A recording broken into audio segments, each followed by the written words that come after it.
Isa ka rin bang OFW na right now is tinatamaan ng OFW guilt?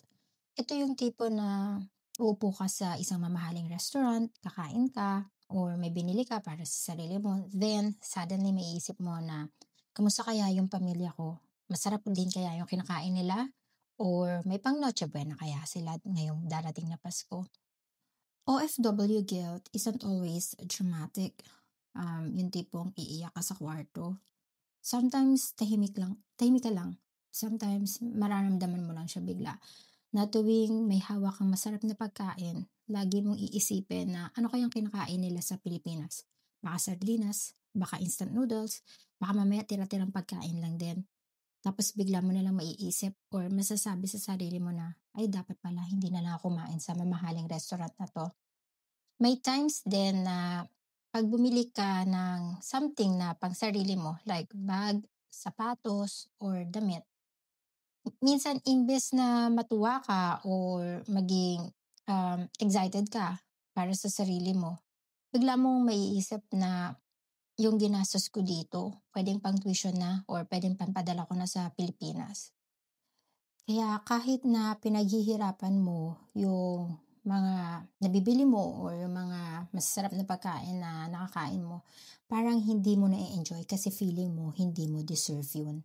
Being an OFW, it's a sacrifice. Siyempre, sinasakripisyo mo yung oras mo para sa pamilya mo. Pero minsan iisip ko, hindi lang pawis, hindi lang oras yung sinasakripisyo mo being an OFW. Para sa akin, pati yung karapatan mong pasayahin yung sarili mo, sinasakripisyo mo din yun. Kasi nga, tinuturuan tayo ng buhay na unahin lahat bago yung sarili natin.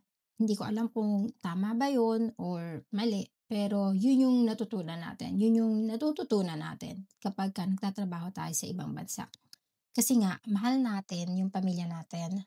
Kaya lahat ng pwede mong gawin is gagawin mo para lang mapasaya mo siya. Kaya lahat ng gagawin mo para sa sarili mo, madalas may kasamang konsensya. Kasi naiisip mo na nagiging masaya ka, nagiging komportable ka, pero yung pamilya mo ba sa Pilipinas, ganun din.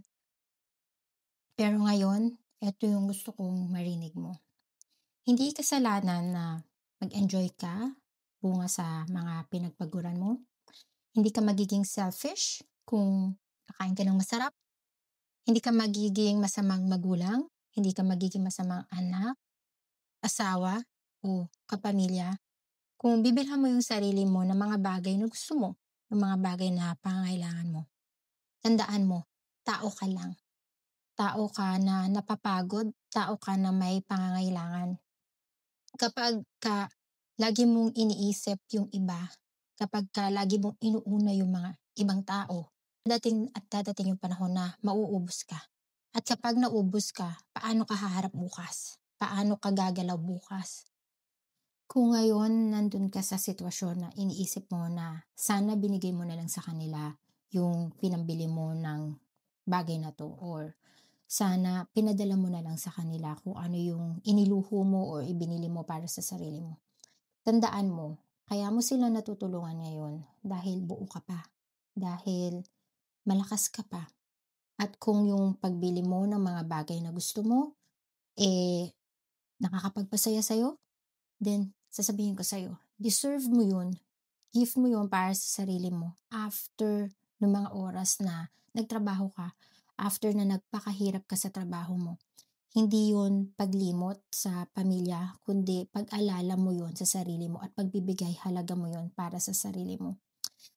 Tandaan mo, hindi ka nag-abroad para mag-sacrifice ka hanggang sa maubos ka, hanggang sa pagod ka na, kundi nag-abroad ka rin para mabuhay, para sa sarili mo, hindi lang para lang mag-survive.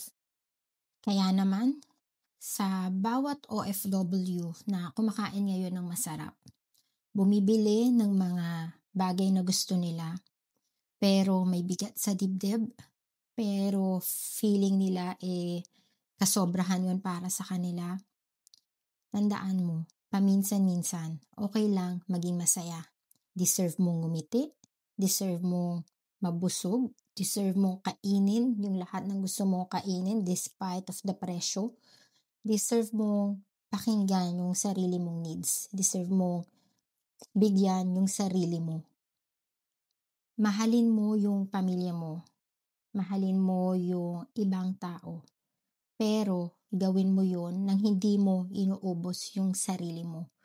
Kasi para sa akin, ang pusong inaalagaan, ang pagpapahalaga sa sarili, mas kayang magmahal at mas kayang ibigay yung pagmamahal para sa iba. Merry Christmas everyone!